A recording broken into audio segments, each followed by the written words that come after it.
Hi everyone, my name is Iritio Luwasani and you can call me Dami. My presentation is on barriers to power and it's basically about how sexism and stereotypes undermine women in politics. And I'll be talking about how a lot of barriers keep women, especially women of color, from fully participating in political leadership. And while there has definitely been a lot of progress in this aspect, the truth is that stereotypes, racism, and even sexism are still holding a lot of women back. Even though women make up more than half of the population, that's definitely not what we see when it comes to political power. And it's not just because women do not want to lead or that they do not have the skills, it's because the system is still working against them. For women of color, it's even worse. You're fighting both sexism and racism at the same time. And this combination makes the political world a lot harder to break into. Just to break it down, globally, women make up about 26% of political leadership, but in the US, we are 52% of the population and only make up 24% of the Senate. If you're a black woman, Latina, Asian, or indigenous or any other racial minority, these numbers drop even more. And it's not just a gap, it's a power imbalance that has been built up over time. One major issue is money. Campaigns are expensive, and men, especially white men, control a lot of the donor networks. On top of that, women are less likely to be encouraged to run, even if they're super qualified.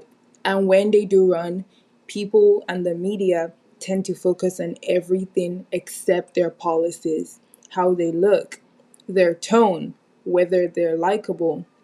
Men are called strong, but women get called too emotional or too angry.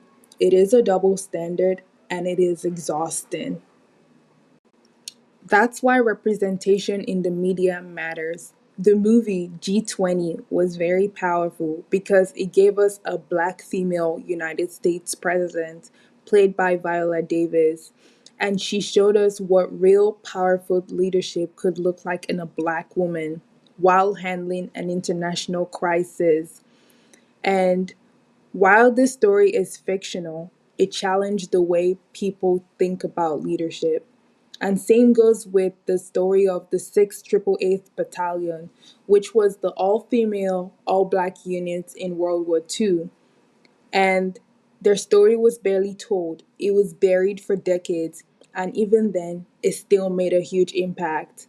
And this just goes to show how women's leadership gets ignored unless we make space for it.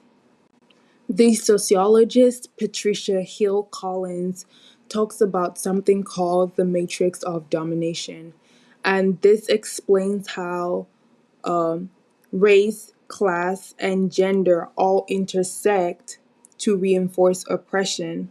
Women of color often face isolation within political spheres, undermining their voices and contribution to the discourse. And they are most often excluded from power. Alexander Angelazzi found that when people actually see women in power, it changes what they believe is possible. It opens doors and creates policies that actually helps families and community. And that kind of visibility matters for shaping how the next generation sees themselves. What can we do? I believe public campaign financing provides necessary resource for female candidates, enabling them to compete effectively in election. We need these campaigns to make, we need this financing to make campaigns more fair, level the playing field, and give women a better shot at running for office. The media also needs to be called out and stop making biased coverage. Women shouldn't have to work twice as hard just to be taken seriously. Education and awareness can combat gender stereotypes, encouraging more women to pursue leadership roles in politics and governance. We can start this by teaching girls early, by teaching women leadership early, teaching them that confidence and failure is a part of growth and that representation matters. We should teach them not to grow up afraid to fail and that their voices matter as well. Luckily, there's some amazing organization already doing this work. Groups like CAWP, She Should Run, Higher Heights, Emily's List, and the United Nations Women all provide tools, funding, and mentorship.